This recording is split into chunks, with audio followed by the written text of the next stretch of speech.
For those of you joining from outside as well, welcome. This evening's presentation is going to be on the area of communication. It's not one of those rule-based topics, but it's equally important and very important as those rule-based topics that we're covering. You need to know how to communicate them. You know, communication, if we look at communication, what is communication? By the end of these 2 days, it should give you some insight of what communication actually is. Now, I'll tell you, this presentation is based off an existing FIBA presentation. We've just taken it and tailor-made it for us here in the Caribbean. And I'm hoping that you will learn from it, and I'm sure you're going to have your views on it. So we will be opening up a little later for hearing. Let's just go straight into the presentation.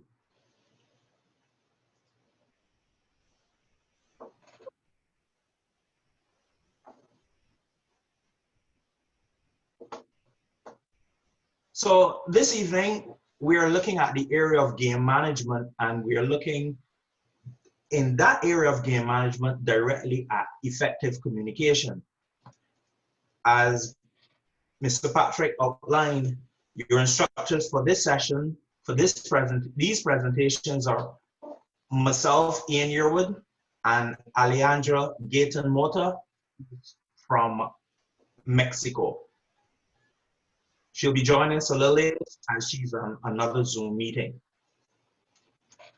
Now, if we look at what the factors that can make you a great official, not just an official or just an official, but what can make you a great official, the answers can be placed as simple as my game management and my people skills.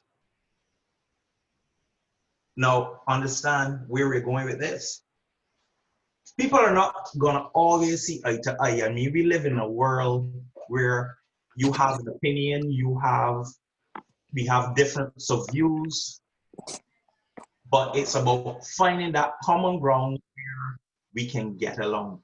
So I look at the topic that we're dealing with in game management and the people skills that would give us that effective communication, that you're not going to get people that get along together all the time. But as an official, I'm going to say this: you need to manage those persons, those personalities, and to at an early stage, those views, those difference of views becoming a nightmare later in the game. So your game management skills can play a huge role in your acceptance by, so when we look at communication, who do we communicate with? We communicate with our fellow referees, we communicate with the table officials, we communicate with coaches, we communicate with players, and to some degree, well, not to some degree, but we also communicate to spectators. So when we have a game going on, our communication, whether you speak English, Portuguese, Spanish, Tagai, German, the approved FIBA language is that of English. But with that said, you have to look at what comes along as that part of the communication skill in terms of respect. So you give respect. You give respect to get respect. So if you look at the photos at the bottom. Wait, I mean, that's great.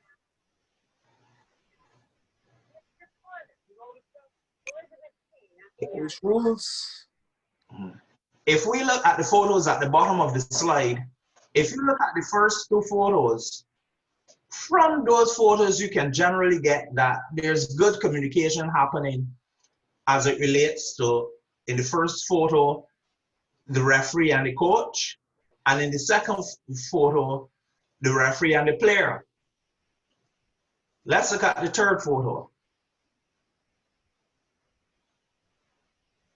This should never happen. Referee should never put his hand on a player or a coach. There is an exception. For example, if there was a fight, referee can put his hand on a player to try and separate players, but those are the conditions, and that is the condition where you would put your hand on a player, but never ever put your hand on a player or a coach, except in that condition. Now, we've got various ways that we use to communicate as a referee, and the first one is our voice. Our voice can be used in various ways, communicating a decision that we have made in the game, explaining a rule, and in preventative officiating. And how important is preventative officiating? Trust me, it can help you later on in your game. And with that said, it brings us to our first range. If you look at it, your voice, you can use it in a range of settings. It can be either loud to get your point across, hard or harsh, or it can be soft, quiet, or even using the tone of silence serves a purpose in your communication. So with that said, we spoke about, I mentioned not too long ago about preventative officiating. Let's take a look at this video.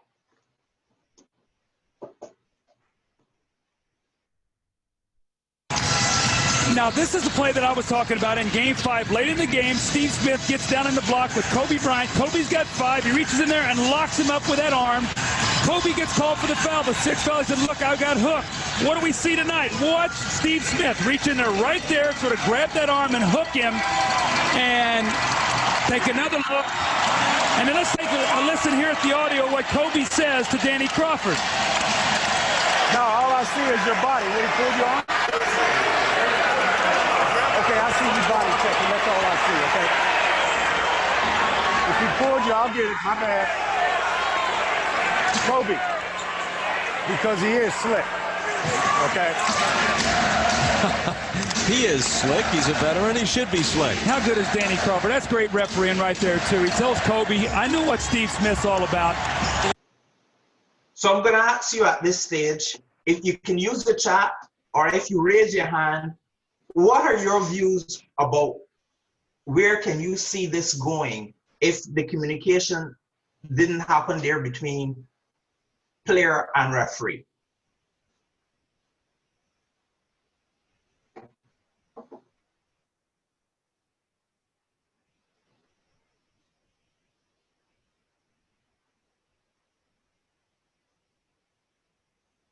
I feel later down in the game, it would have turned into something different. Maybe where Kobe would have get a technical.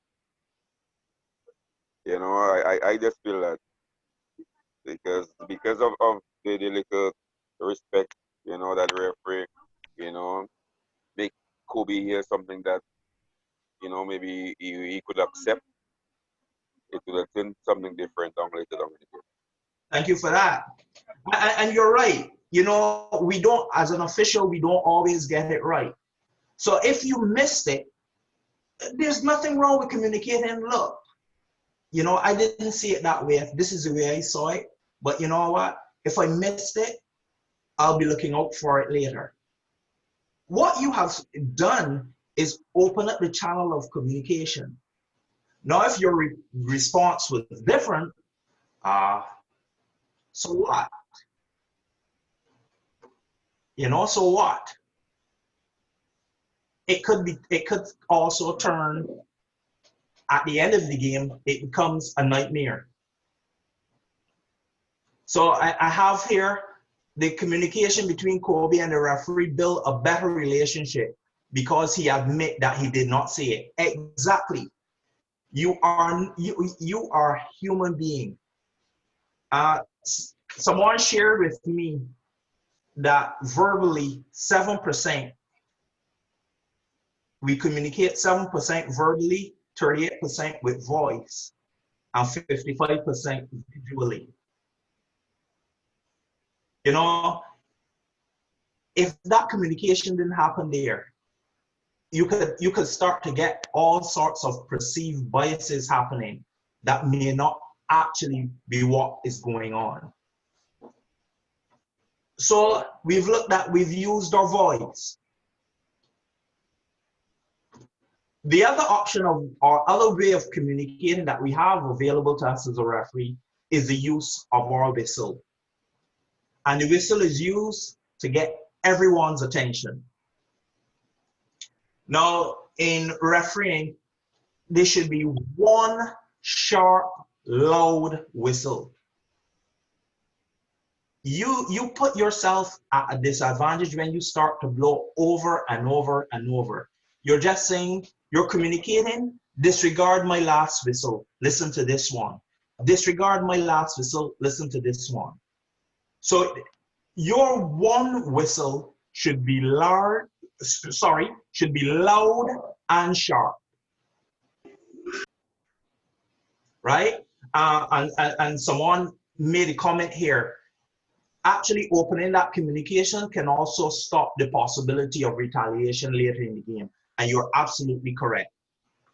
And I wanted to add, because Kobe Bryant is a player that is being respected, with that communication between the referee and himself, it allows, if anybody should have gotten any worse in the game because of the respect and the good communication, Kobe could then speak to that player to say, hey, the referee might have missed that, but it's fine because we're human. So it stops all possible effect of any retaliation that can go further down later in the game, because the referee did acknowledge that it's what he saw. He also did acknowledge that I can look out for it next time and say, Kobe, don't worry, he's a slick player. So that you recognize and you understand that now you're keeping an eye out for that. Right. So you know, I agree with you totally.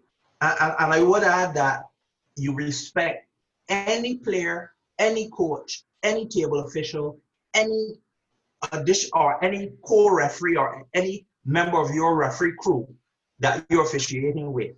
You all have to you have to give respect to get respect. Just remember that.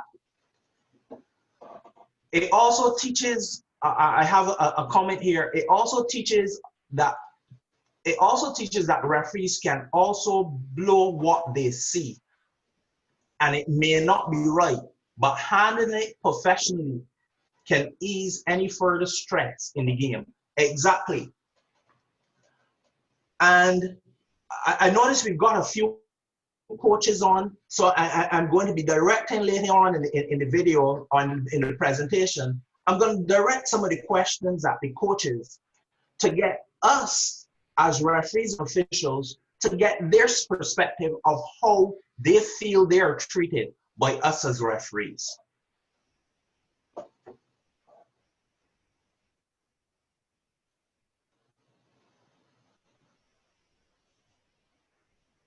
So, like I said, the whistle is used to communicate to participants to do something. It is used to intervene during the game. It can be used to end the period, to stop the game when the situation demands. Now remember this. I always remember Alberto Garcia used to say, as a referee, you are an invisible part of the game. You only need to be visible when the need arises. It's not the referee show. Persons, whether they're paying to come and see, they're actually paying to come to see the players. But we're there to control and manage the game. So we need to remember that also as referees. So I spoke about how your whistle needs to be sharp and loud. Now the next clip I'm going to play for you is a sort of an exercise clip on how to blow your whistle and how not to blow your whistle. Let's take a view.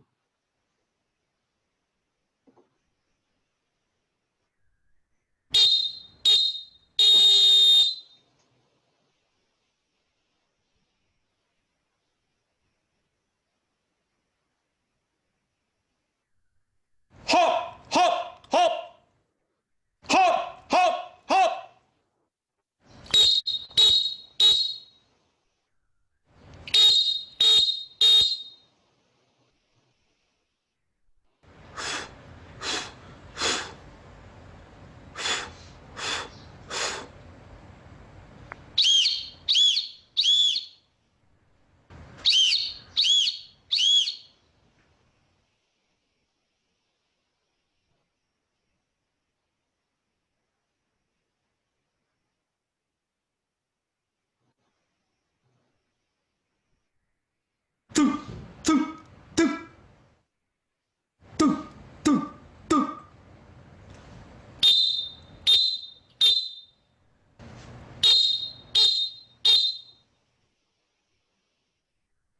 Foo, foo, foo.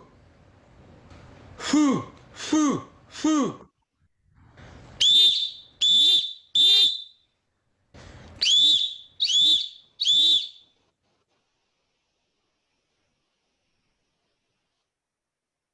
So your whistle Can, also can says, I can, can I say something?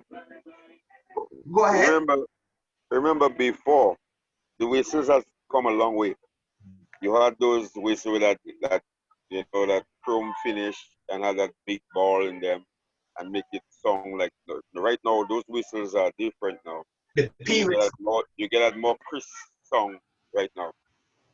correct. So yeah. Yeah, so you had the P whistle before, you've got a different type of whistle.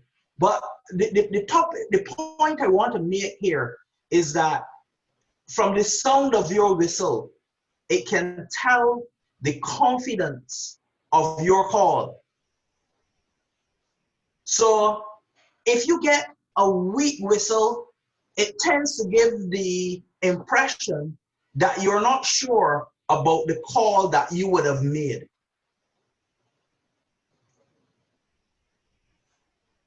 If you get a strong, powerful whistle, it tells everybody, look, stop. Because who are you communicating with by blowing that whistle? You're communicating first with the clock, the table officials. So your clock operator, you're communicating to the players to stop whatever they're doing. Something else is going to happen. I'm going to tell you why I stopped the game. You're also communicating to the coaches, and you're communicating to your fellow referees to let them know, I have seen something.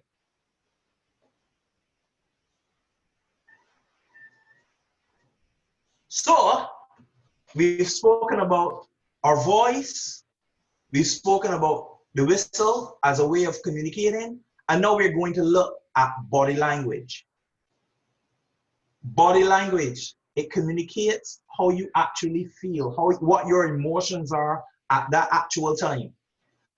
And some bias, you can get some bias, for want of words, a biased perception about you as a referee from your body language. Let's take a look at another video clip on body language.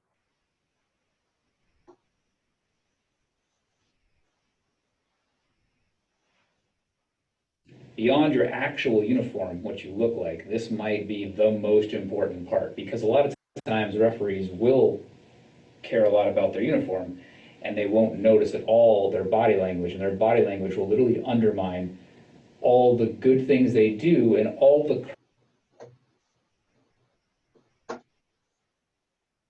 correct things that they say.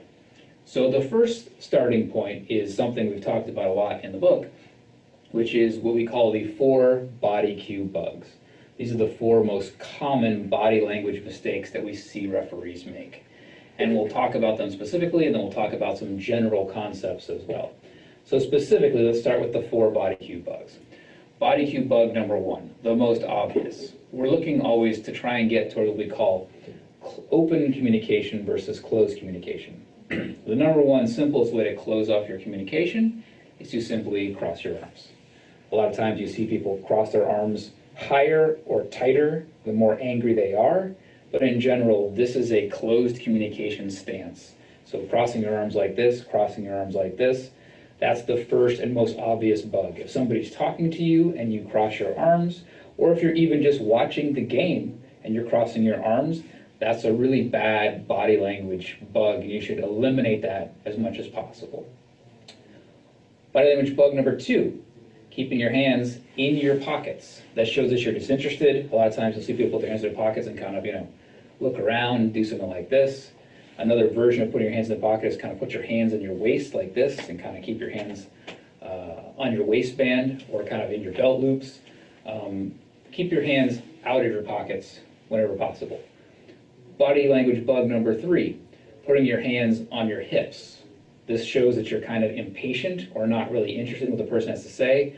A lot of times you can have the hips with kind of the turn, and sometimes you can kind of, tapping your foot. So, basically anytime you have your hands free, putting your hands on your hips, whether you're tilted like this or just straight up, is not a great position. And perhaps one of my favorites, body language bug number 4 is what we call the shrug. In my opinion, there's actually 2 kinds of shrugs. The first kind of shrug is the hand shrug, which is kind of almost an instinctual, automatic shrug where it's like, what do you want me to do about it? And the second is the more, the bigger shoulder shrug, which is the, what do you expect me to do? So you'll see that shrug pop up in a couple of ways. First, talking with another player or referee, talking with somebody specifically, hey, what do you expect me to do? And the second, a lot of times, is when there's communication across the field between a referee, you get that big shrug, or a referee's like, hey, do you have that block? And you say, well, every single person on the field sees that. So when in doubt, avoid the hand shrug. It's kind of almost an automatic thing. It's hard to turn off, but we call it a bug because you want to squash it. Turn off the hand shrug, turn off the shrug, and turn off the big shrugs too. The shrug with the tilt in your head. Those are the 4 big bugs we like to turn off. There's lots of bugs, but those are... Right. So let's look at it. That body language, how we communicate. Don't talk to me. Another one that he didn't say or mention is that stare.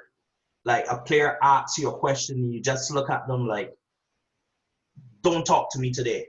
You didn't actually say that, but the look says to them, don't talk to me today. You've closed communication. So I'm going to ask, I see II online. Mr. Alain.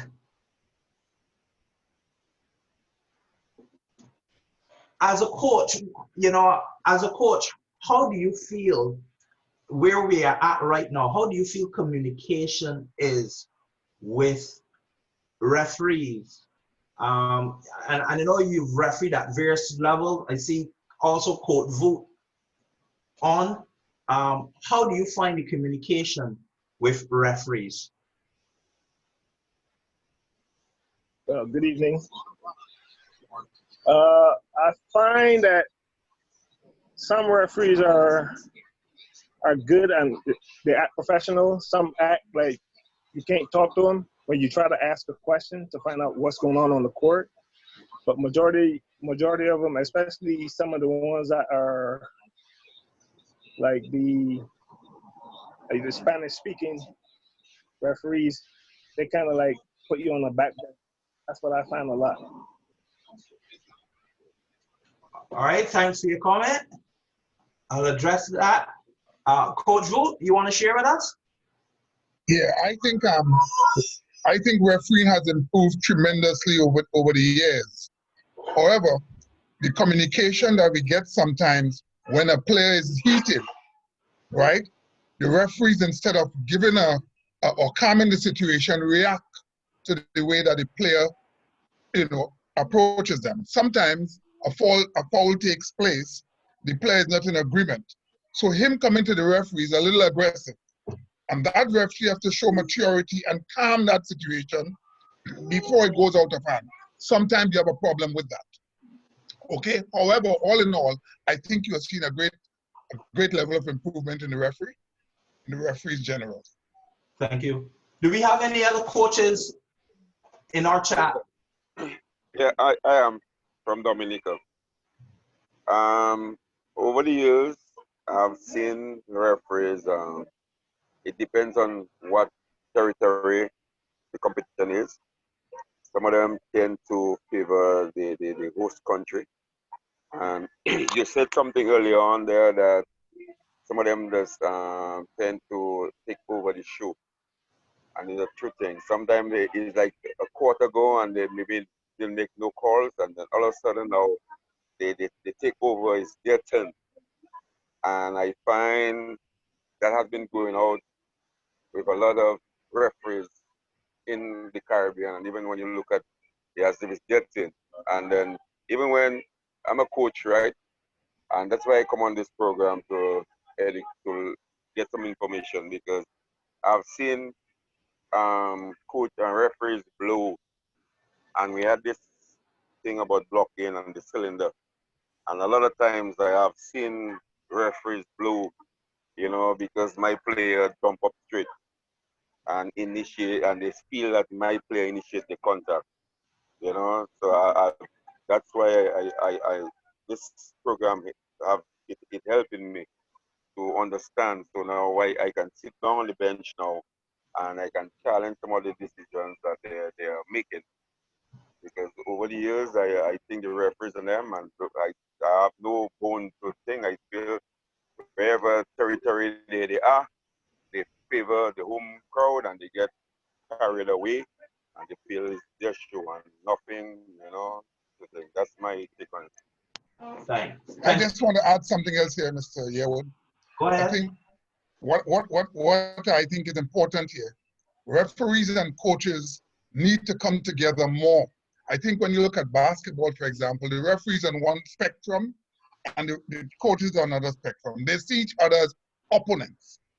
Something of this magnitude, I think all coaches should be invited and give their views, because it's high time that referees and coaches get together as a unit and enhance the game.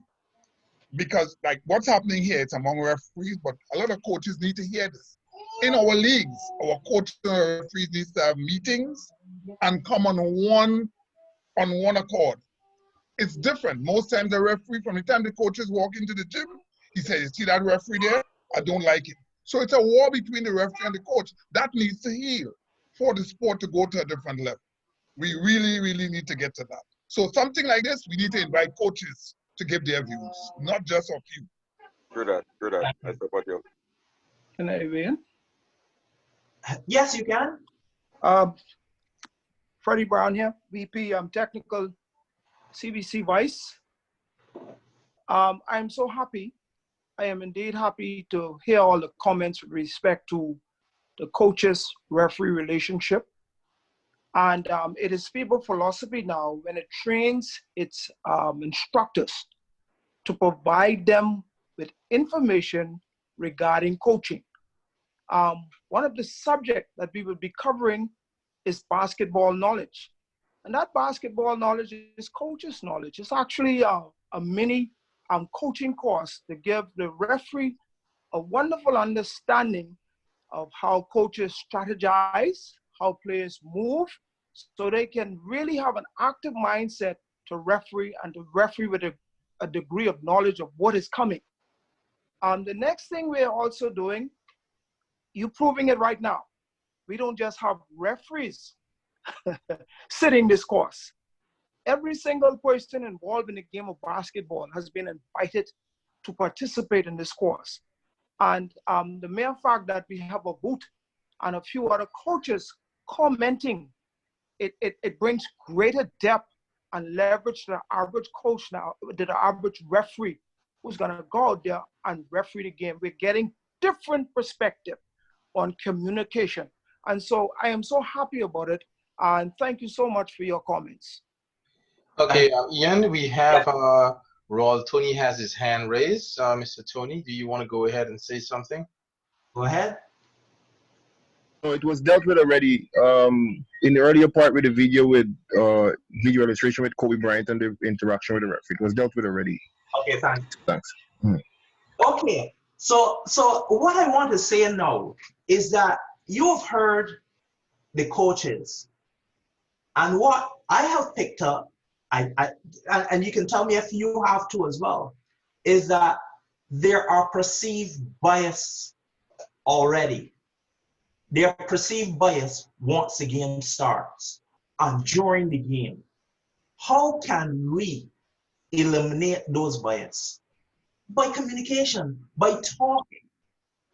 You have to know when to, as an official, you have to know when to communicate, and you may need to say to the coach, I'm going to get back to you. But don't tell the coach I'm going to get back to you and don't get back. Don't tell the coach I am going to get back to you and you don't get back. Now, there is an understanding. Now, remember this. You have to know when you can answer that coach. If the game is live, the game is going on, that is not the time to have a communication, not to have a chat. That is not the time to have a chat when the ball is live. I see here we have a question or comment from in Grenada. What we do as referees is to have a meeting with the coaches and captains before beginning of every competition. So here what you're describing is a technical meeting. And technical meetings, they serve a purpose in that the referees are letting the coaches know what to expect. The coaches are asking and telling the referees what they expect as well in terms of the communication, in terms of fair play. So yes, technical meetings serve a purpose. Good night, Ian. Yes, Mr. Kendall, go ahead. I just want to make one point from my experience of officiating, and I could talk about international and here in the Virgin Islands. And I think most of the problems that I have encountered during games is that the coaches, I feel that coaches feel like during the game, it's time to put on a clinic. They want an explanation on rules that they don't understand. And sometimes all coaches want referees to do is listen. So, you know, in my experience and growing as a referee, you know, starting very young and maturing throughout my years, I realized that understanding the philosophy of officiating, you know, and the philosophy of coaching, because I took a level 1 coaching clinic as a FIBA referee just to know the ins and outs of coaching, because I wanted to understand what coaches go through on a day-to-day basis, you know. But as referees, we have to learn, like you said, Ian, and I agree with you 100%, know when to address the coach, because a game is not a clinic. We can't stop every possession to explain a particular call, and coaches need to understand that as well, you know, because I heard somebody make a comment that he's happy to be here, that he could learn to challenge the referees, and I feel the game is not, you know, we're not there to challenge each other. You know, we need to learn, and Coach Voot also said we need to come together, you know, on a mutual agreement and learn from each other. And I think that's one of the biggest things we need to do to collaboratively. And I agree with you there totally, Kendall. And I'm going to add this. Coaches and referees, if there are issues going on with players, who's going to know about the issues that's going on with the players? The coaches, correct? So let's say we had a tournament going on and we've got two teams staying at the same hotel. And at breakfast this morning, A1 and B2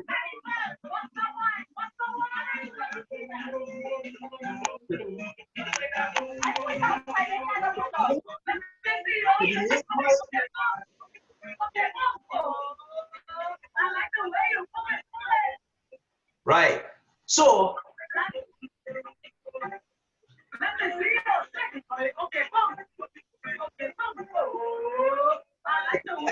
to mute the mic, please.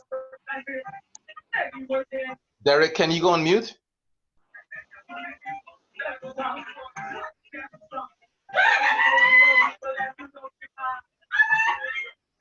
Can the host just mute the entire group? Okay, I muted him. So go ahead, Ian.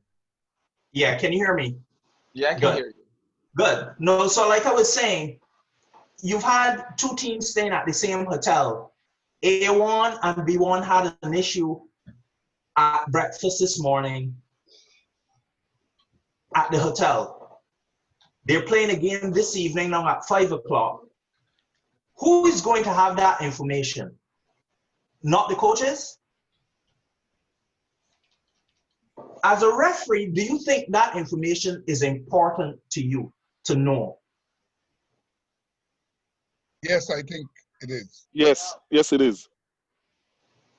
So let me ask you this. Indeed. If the coach approached you as a referee and said, hey ref, I need to talk to you about something and you brushed off the coach, has that communication happened? Or have you lost the opportunity to get that needed information that you may need now before this game ends? No, generally speaking, that's important information for the referee to have. But because of this separation with the coaches and the referees, most times they don't say anything. And hence the reason I think this is so important, because we need to bring referees and coaches closer together. Very, very good. Thank you. So we're going to move on here. And we've got now our voice, our whistle, and our body language. Those are some of the ways that we can communicate at our disposal. But with all of those that we've looked at so far are us personally. So what FIBA has done, and remember I said our official language is English, but whether you speak English, German, Spanish, French, whatever, the next one remains standard. And that is official signals. So we're going to, now remember we have referees here from varying levels, and with the next video is just a demonstration of the signals, the official signals in FIBA that we have available to us.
So this presentation will be available for you online And you can also find these in the rule book. But one more I want to add that is not in this video, and this is the illegal boundary line crossing. So according to Article 17.2.8, when the game clock shows 2 minutes or less in the fourth period or in each extra period, on a throw-in, the defensive player shall not move any part of his body over the boundary line to interfere with the throw-in. The official shall use a preventative signal, and this is this signal, running parallel with the line, and should the defensive player, after that signal has been made, violate that, after the violation warning has been given, shall lead to a technical. So understanding that you have got a whole repertoire of hand signals, official signals that are there to you to know. So you need to know them, the table officials need to know them, the coaches need to know them, and the players need to know them. So it's all about learning, but it's also about communicating. And this is why this is one of the other means of communication available to you. So you've got your voice, your whistle, your body language, and your official signals. Now, tonight, what I'm going to do is some videos that, before I open up for some questions, is to end with some videos, because tomorrow night, what we are going to do is look at how all four of these can come together and make the communication effective. So that's where we're going to pick up from tomorrow night. But I just want to show you where there's a lack of communication in some games, what can be the end result.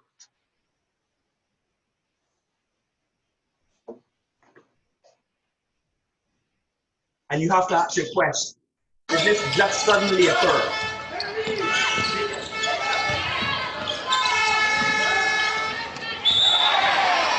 Out of bounds. Russia start number 15, camera replaces Aisha Buzina.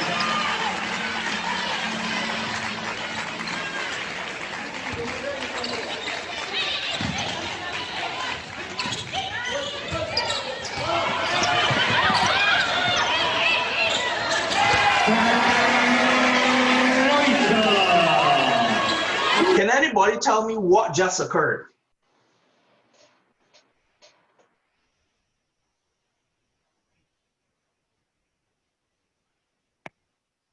You get the wrong team the ball. Wrong team the ball.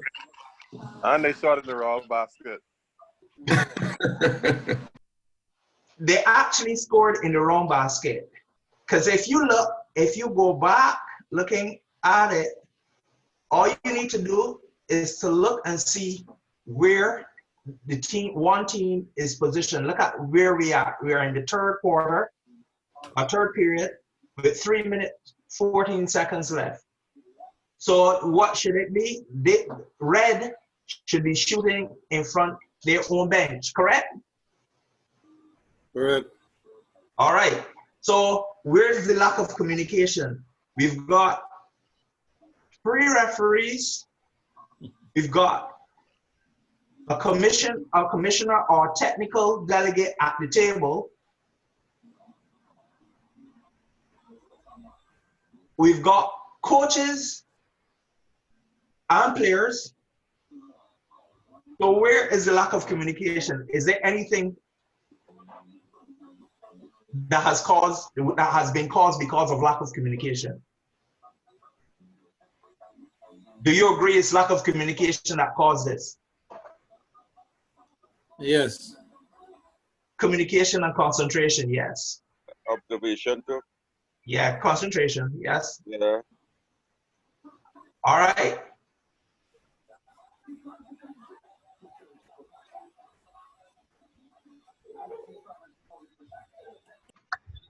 Quick question though. In a situation like that, could the game commissioner or anyone at the table stop the game and alert the referees? No. Now let me explain. The game commissioner seeing something like that, he should at least stand. If he stands, that is his communication to the referees that something is wrong. But the game commissioner cannot stop the game. Only the referees can stop the game.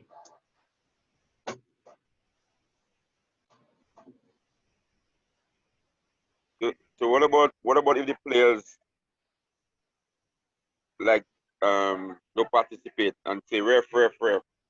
That wouldn't be a problem? Well, again, it's only the referee that can stop the game. But if the players see something, and again, it's communication. If the players said to the referee, ref, we're going to the wrong basket. If you as a referee can't see past your ego to hear that player, then I honestly believe you should not be out there. Okay. I have a scenario. I really see a guy, right, in a game, in an OECS tournament, on the defensive end. He feels so confident, he grabbed a big rebound. He on the defensive end. And he went up, then he grabbed the rebound, and then he just go back up and score the basket in his own basket. You know, that is a scenario. He feels so confident that he grabbed the ball, and he went up that high, and he ended up scoring for the offensive team. That is the scenario.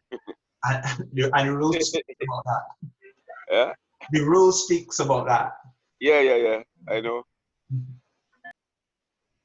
So I want to just share with you a couple more games that where it's gone wrong.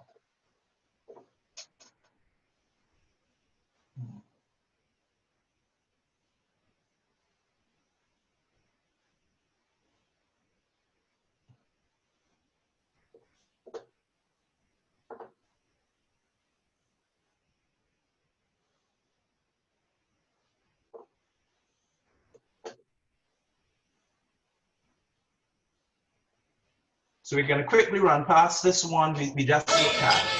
I'm just going to let it.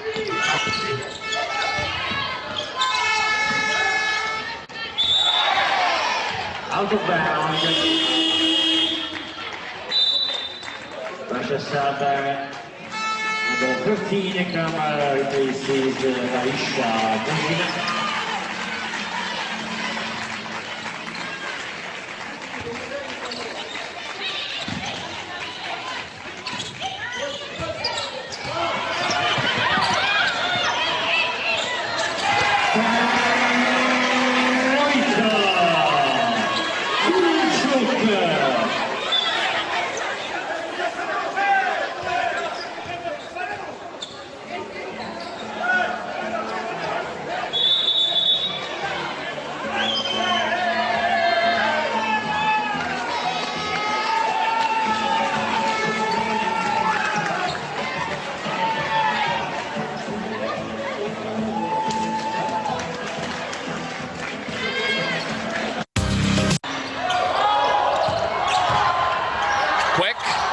Almost lost it. Ferrer all over him. He ties him up. Ferrer was trying to take it away. Hindi rin umaatras itong Quick. And now they're going after Basera Mer. Basera was trying to act as a pacifier. Pero ang nangyari, binigyan yata siya sa halos sa mukha. And look at that coach of Malaysia. That's the right thing to do. Inawat niya kaagad ang kanyang kupunan. Parang natamaan si Basir. He was coming into the picture. Parang Eh alam mo naman si Ferrer, talagang hindi bibitawan yung bola kahit anong mangyari. Although 24-second shot clock violation na sana yun, no? Actually, tingin mo yung shot clock sa kabila. Oh, 24-second shot ka, pwede mo nang bitawan. Kaso kapit-kapit pa siya. No, Basir comes into the picture, parang inaalis lang siya. Binigyan niya ngayon. Binigyan pala ng isa. Oo, etong si Yo ang nakatama. And Troy Rosario was there to push him away. Eh kasi wala na yung bola pero ayaw bitawan yung braso nito ni Ferrer. Correct. I'm glad the referees got into the situation very quickly. We certainly do not need this kind of distractions kasi maganda na ang flow natin, maganda lamang natin. Bola na rin natin dapat. Eh, dyan pa lang wala na sa kanya yung bola pero hindi niya binibitawan si Ferrer. You see him right there. He had one thing in mind. He wanted to take apart yung siya yata napituan dito. Hindi naman daw siya kasali doon. Wala pa naman desisyon yata.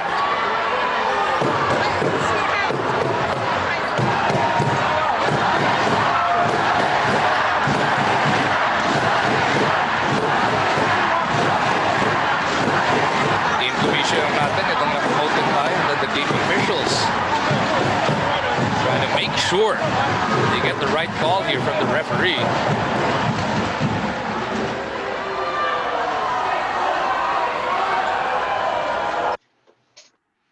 So I'm going to stop there. But the question was asked earlier if the commissioner or the technical delegate can stop the game. No.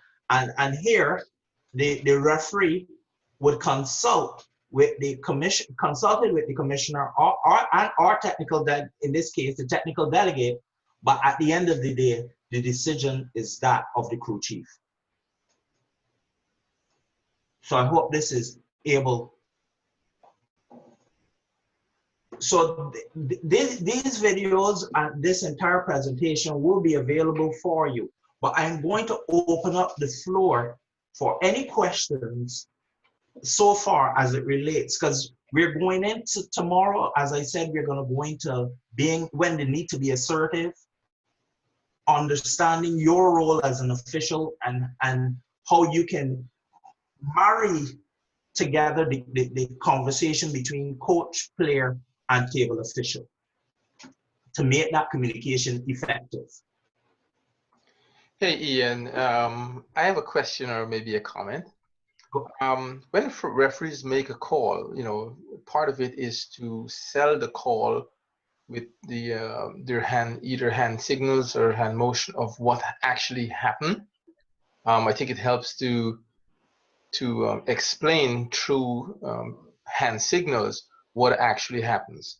There are some cases where I've seen referees either overdo it, and some of them just clearly doesn't give a clear and decisive hand signal, and sometimes it leaves the table and the table officials kind of confused as who are you really calling it on. The common language should be the hand signals, but sometimes your hand signals are not clear and decisive to say it was a personal foul on number 9 or number 10. What is it? If it's a blocking or a charge or what? Sometimes referees just get taken up verbally either with a coach or the player and not run to the center or a clear view of the table officials to actually give their signs. They would want to stay under the basket to show the table what is the call or who the foul is on or what's not, and sometimes it's not truly visible. I'm speaking from both sitting in the fan and sitting from a technical delegate at the table, where I have seen it not being clearly distinctive. And at times, if I'm at a table, I would wave to the referee to come towards the center so that the table officials can get a clear view of what he's trying to communicate to them. Do you have any insights on that? All right. So what has happened is that the referees no longer are required to come to the table. What they are required to do is to find a clear opening that they have a clear view of the table and communicate their decision. So there is a need, yes, to make sure. So the point of tonight as well would say that communication can't be done just by one of those. You have to have a mixture of those. So you have to have a mixture of the whistle, a mixture of the signal, and a mixture of the voice. Because in a large auditorium or a large, you can't hear your voice. You're not going to be you're not going to be able to hear what you're saying over screaming fans. But if your signals are clear and you slow it down, then communication can happen. But your whistle has to be, if you can get that person to mute his or her mic, please. Yeah. Yes, your whistle has to be strong. Hence, we spoke about having a loud and a sharp whistle. That first whistle that you blow sells the call. It says that you are sure of the call that you are making. If the whistle is weak, it's saying you are indecisive. So it can give that perceived bias that you're not sure of what you are actually calling. But in terms of as a technical delegate, if you know that you don't have the information being communicated from the referee, don't sit. Remain standing. That's your way of indicating to them that the information that you have given me, I've not received it. Yes, because I've done that because not only that, I have my scorer and my assistant scorer don't understand and they don't know what to put in the book. So they're looking for me to, what was the call? Who do I put the foul on? And this is where I would have to let the referee know we didn't get a clear message what we need to put in the book. Agreed. Thank you. But piggybacking on what Patrick just said, a lot of times in tournament, the table officials, they are not familiar with the signal, because especially if you go to a tournament in a different country, you wherever the local association grab a few people to volunteer, and they have a little knowledge. So sometimes, a lot of times, you have the players on the bench might say, oh, close to the table official, oh, that foul is on number 4, that foul number 5. You see? So we have to right now with the table, with the referees doing all the hand signals and the thing, but what happens is that the table officials sometimes they doesn't have they cannot communicate with the hand signal because they're not sure of what it is. So I think they're supposed to have a program for them before any tournament that to familiarize yourself with what the referee is doing. And I've seen it a lot. Well, let me answer that one first. What FIBA has done is that is now a requirement that in any FIBA tournament, rather regional or international, all table officials are now required to be licensed. So the same way you have official referees, you also have official table officials. So they are licensed table officials that will be required to take part in the tournament. So let's say that you had a game, a home and away type game in a country where there are no licensed table officials. You would be required to then bring licensed table officials that FIBA approves in to do that game. So I hope that clears up your question. As it relates to the local federation, a part of once we go past a part of this training, we will be looking at getting that training out there to table officials. There's not a table official manual. Thank you. So a question was asked before the game, what can a referee do if a coach or player refuses to participate in the greeting of the lineup. Now that would, at that stage, the referee really can't do anything in terms of that person participating. But if it is a tournament, this may be a disciplinary issue, and this is something where the technical delegate may need to have some sort of intervention to find out for what reason that the coach and player, because a report may need to be said. So for what reason the coach or player did not take part in the official greeting, because they might have a valid reason.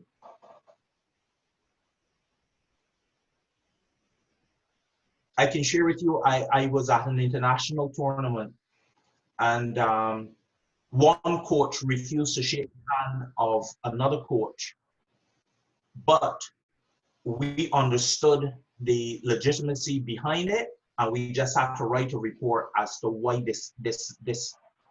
the greeting did not occur. Just to add my experience there, Ian. I have seen that where a player purposely put on their warm-ups, take their shoes off, because they got a tip-off that they would have been drug screened, and they refused to participate. They suddenly was ruled injured, so they would not have been no longer in the lineup. So going out on the floor would have kind of like sold the case that they were eligible to play or they were part of the team, and so the player refused to enter with the team because it was possible that he would have tested positive for a drug screen. So I have seen something like that before. But again, the referee has no power over that.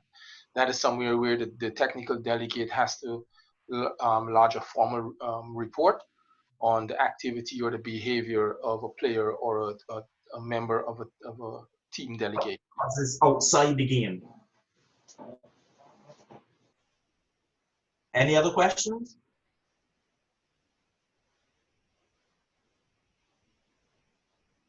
Okay, there being no more questions, I'll end part one of my presentation, and we look forward to seeing you as we continue going into the crunch of the matter of making communication very effective.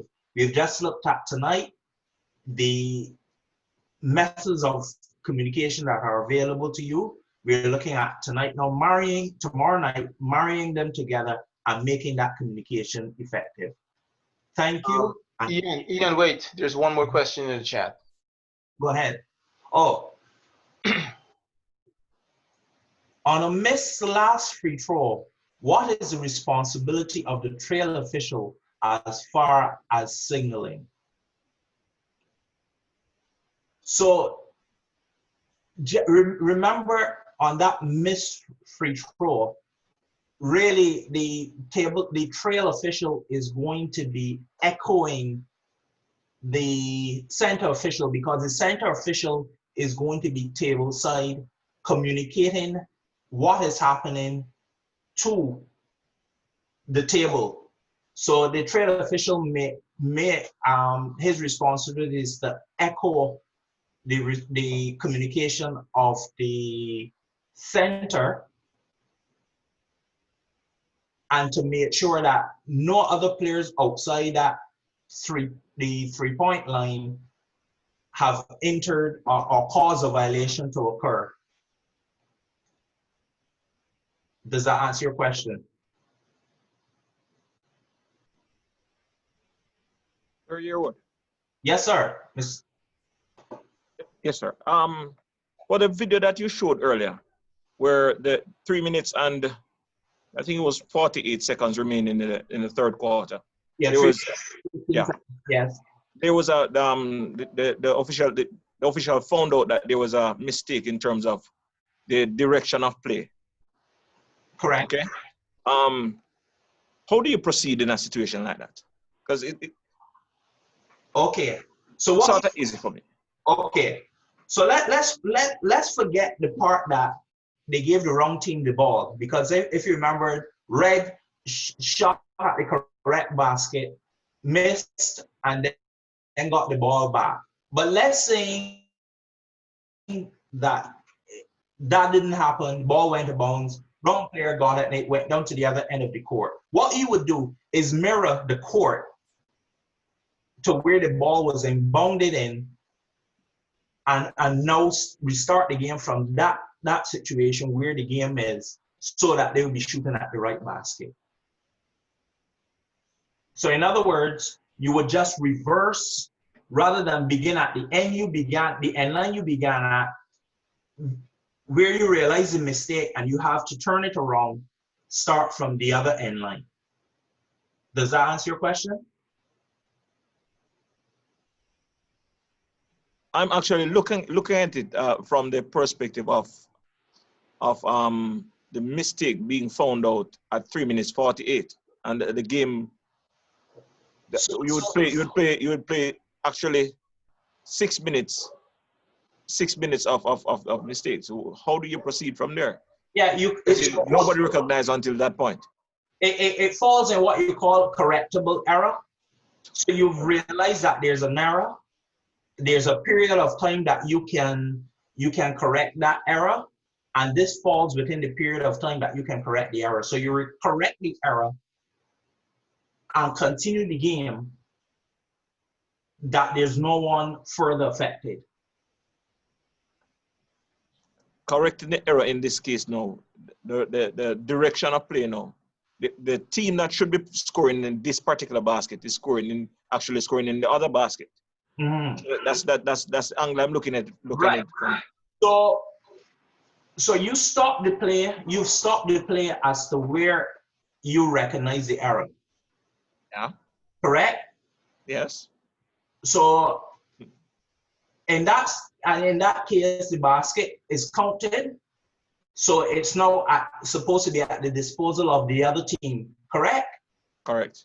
So what you would do, rather than begin at that end line in front White's basket, you would take White down to the other end line and begin the game from there.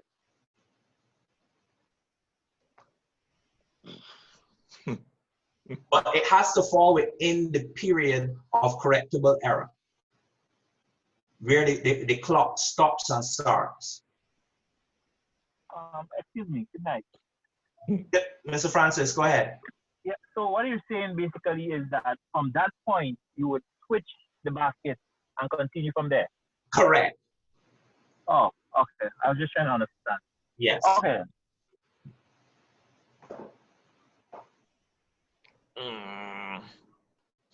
Mr. Rashad? Yes, sir. Now I hear you I'm hearing your answer, but I'm looking for the article that would deal with a situation like this. Because I've never heard of a situation like this, and I'm somewhat intrigued by it. So you've got correctable errors? Yes, yes. Right. So you realize that you're shooting at the wrong basket, and this is an error that can be corrected. And like Mr. Francis highlighted just now, just switch baskets. You've corrected the error now, and you move forward with the game. Okay. All right. Okay, sir. Do you take the point back though? Yes, I do. Yes, I do. No. He's asking if you take the point back. No, you don't. Take the point back? No. I thought you said you take the point valid. Sorry. All right. So yes, the basket, because you recognize the error after you have, so you leave it as there. That is, yeah. Right? Because the player came from the other end of the court. You've only now recognized the error, correct the error, and move forward. Okay. And no, you wouldn't call a backcourt violation. And I just was going to ask that because I mean, you say you ain't take the point back, so you can't call the backcourt no more. Up until that point, none of you recognized that an error had occurred. So the player did nothing in terms, nothing wrong in terms of a backcourt violation. It's not a backcourt violation. So you can't then penalize the player for a backcourt violation. Up until that point, you all believed that the player was going at the correct basket. Okay, another question for you, Ian. Go ahead. All right. During that same clip, 3 minutes, the player was defending over the boundary line on the inbounds. Mm-hmm. I know the rule states that it should be within the last 2 minutes that you chop in and the warning and all of that. Mm-hmm.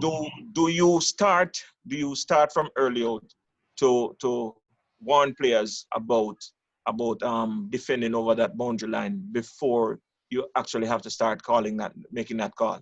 All right. If you want to use preventative officiating, yes, that's what I'm thinking of. But remember, this rule only serves as in the last quarter, which is the fourth quarter, or periods of extra time, 2 minutes of the fourth quarter. So it can't really be used in any other part of the game. The rule makes it clear that it is for that part of the game. Quite aware.